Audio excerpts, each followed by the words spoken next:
bien, on vous a reconnu parce que je n'aurai pas le temps, ça a été un très gros tube. Alors vous avez 27 ans, je crois qu'il faut vous présenter, vous allez vous mettre face à la caméra. Vous avez 27 ans, vous avez été étudiant en médecine, vous êtes chanteur depuis 2 ans et demi. Oui. Comment avez-vous découvert la chanson? J'ai découvert la chanson par hasard, puisque à cette époque-là, j'étais assistant réalisateur au cinéma. Et j'ai rencontré un copain qui s'appelle Michel Sardou, qui lui-même fait une carrière de chanteur. Et puis on a fait des chansons ensemble, et finalement c'est un engrenage dans lequel j'ai mis le doigt, et puis je suis resté. Et vous avez envie d'y rester? Ouh, absolument. Dites-moi, Michel Fugain, après 15 jours d'Olympia, je crois qu'il faut faire un bilan. Qu'est-ce que ça vous a apporté, au fond? Ben, je crois que ça m'a apporté, c'est pour ça que c'est important, ça m'a apporté 2000 personnes tous les soirs, un Olympia plein, et des gens qui ne me connaissaient pas.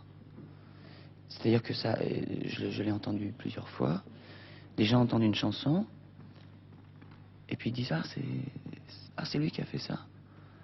Puis c'est comme ça, il y a un contact qui se crée, et finalement ça se passe bien. Oui, je sais que ça se passe très bien. Et quand Adamo vous a envoyé sur son télégramme, vous a envoyé un télégramme en disant ça va, Paris est dans ta poche, ou Paris sera dans ta poche, je crois qu'il avait raison. Michel Fugain, on écoute une autre chanson, laquelle? Bien, c'est une toute nouvelle chanson de Pierre Delanoë, que Pierre a écrite sur une musique que j'avais faite, et qui s'appelle Quand l'oiseau chante. Nous écoutons.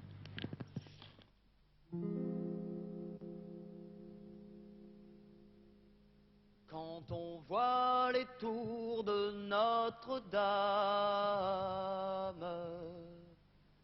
on entend du fond du Moyen Âge la chanson l'on l'air qui donnait aux compagnons le courage de monter